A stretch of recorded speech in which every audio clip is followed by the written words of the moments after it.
স্বর্গরাজ্যে শ্রেষ্ঠ কে? সেই সময় শিষ্যরা একদিন যিশুকে জিজ্ঞেস করলেন, প্রভু, স্বর্গরাজ্যে কে শ্রেষ্ঠ? তখন তিনি একটি শিশুকে ডেকে তাদের মধ্যে দাঁড় করিয়ে বললেন, পাপের পথ ছেড়ে তোমরা যদি ঈশ্বরের দিকে না ফেরো আর ছোট্ট শিশুর মতো না হয়ে ওঠো, তবে কিছুতেই স্বর্গরাজ্যে প্রবেশ করতে পারবে না।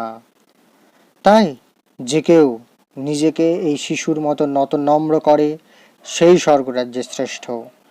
তোমাদের মধ্যে যে কেউ এরকম কোনো ছোট্ট শিশুকে আমার নামে গ্রহণ করে, তবে সে আমাকেই গ্রহণ করে।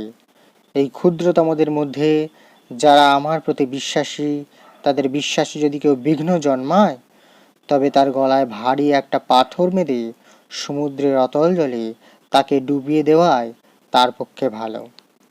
ধিক এই জগৎ সংসার, এখানে কত না বিঘ্ন ও প্রলোভন আছে। বিঘ্ন ও প্রলোভন থাকবে ঠিকই, কিন্তু ধিক সেই মানুষকে যার দ্বারা তা আসে। তাই তোমার হাত কিংবা পা যদি তোমাকে পাপের পথে নিয়ে যাওয়ার কারণ হয়, তাহলে তা কেটে ফেলে দাও। দুটি হাত বা দুটি পা নিয়ে নরকে যাওয়ার থেকে বরং খোঁড়া ও নুলো হয়ে স্বর্গে যাওয়া ভালো।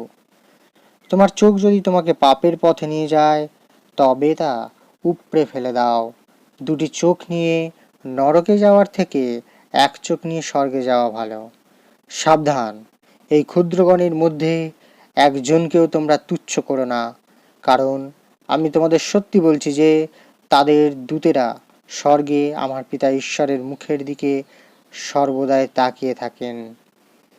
আর যারা হারিয়ে গেছে তাদের উদ্ধার করতেই মনুষ্যপুত্র এই জগতে এসেছেন। জয় যিশু।